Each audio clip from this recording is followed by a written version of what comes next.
Assalomu alaykum, hurmatli Fors tili kanali kuzatuvchilari. Bugun yangi darsni boshlaymiz. Ushbu darsimizda fors tilidagi diftonglar haqida ma'lumot beramiz. Diftongning o'zi ikkita onli tovushning birga talaffuz qilinishi demakdir. Demak, fors tilida ikkita diftong mavjud. Ular a va o bo'lib hisoblanadi. Yozilishini va talaffuzini ko'rib o'tamiz. Demak, birinchi diftongimiz a bo'lib hisoblanadi. U quyidagi so'zlarda uchraydi. Birinchi so'zimiz mail, mana hayvon,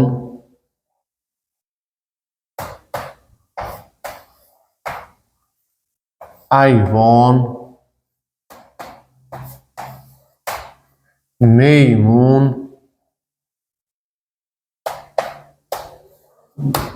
kabi so'zlarda uchraydi. Mana bu yerda may so'zi bor, maydon so'zi bor.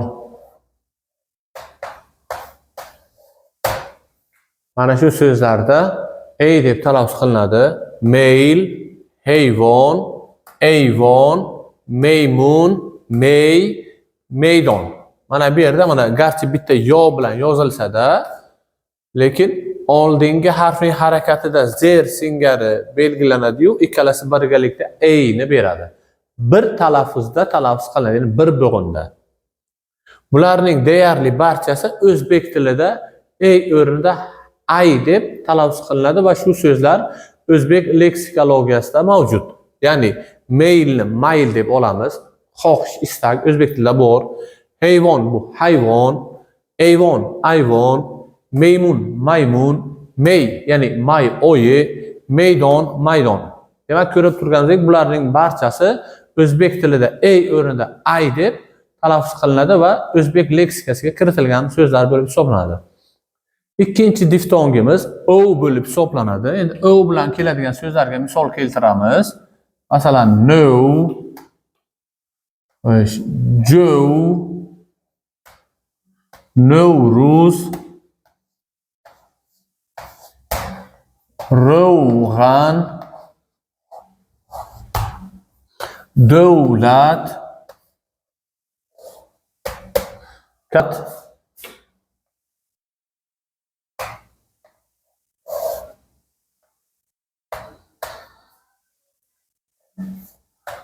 tavlid.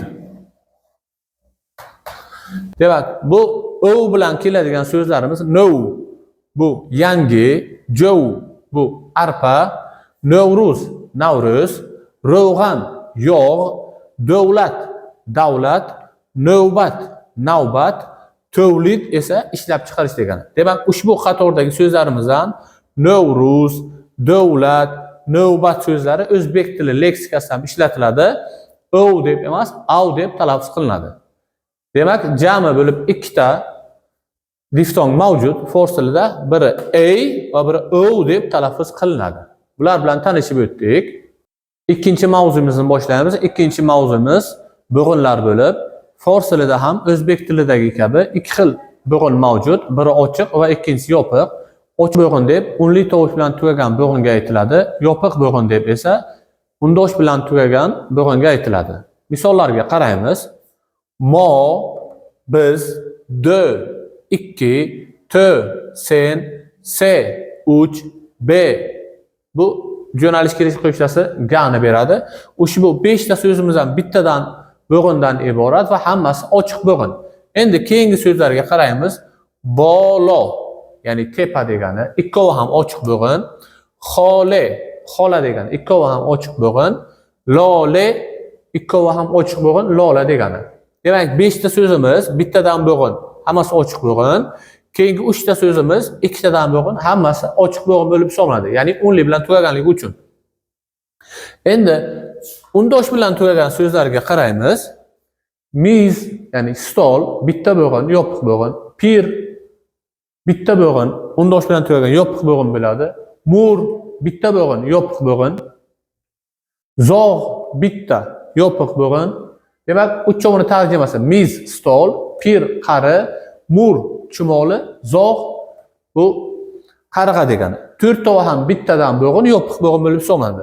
Keyingi so'zlarga qaraymiz. Bular ikkitadan bo'lgan, ikkovi ham yopiq bo'lgan. Daftar, ya'ni daftar, doktor, ya'ni qiz bola, korgar, ishchi. Uchovi ham ikkitadan bo'lgan, yopiq bo'lganlar bo'lib hisoblanadi. Keyingi qatordagi so'zlarga diqqat qaratamiz. Bular birinchisi ochiq, ikkinchisi yopiq bo'lgan so'zlar. Pedar ochiq yopiq, modar ochiq yopiq, bozor ochiq bo'lgan yopiq bo'lgan, obod ochiq bo'lgan yopiq bo'lgan, bodom ochiq bo'lgan yopiq bo'lgan, bozor ochiq bo'lgan yopiq bo'lgan. Tarjimasiga qaraymiz. Pedar ota, modar ona, bozor obod, bodom, bozor katta. Oxirgi qatordagi so'zlarimizga qaraymiz. Bu so'zlarda birinchi bo'g'inlari yopiq, keyingi bo'g'inlari ochiq bo'lgan. Daryo bu dengiz degani, taxte yopiq, ochiq bo'g'in. Doska degani, bunda 3 ta bo'g'in, ro'znoma birinchi bo'g'in yopiq bo'g'in, ikkinchi va uchinchi bo'g'inlar ochiq bo'lib hisoblanadi. Gazeta degani, bunda ham 3 ta bo'g'in, dekade birinchisi yopiq bo'g'in, ikkinchisi va uchinchisi ochiq bo'g'in bo'lib hisoblanadi. Qishloq degani, mana bu yerda shu qishloq so'zining sinonimi kelgan. Bu birinchisi yopiq, ikkinchisi ochiq bo'g'in, ya'ni rusto.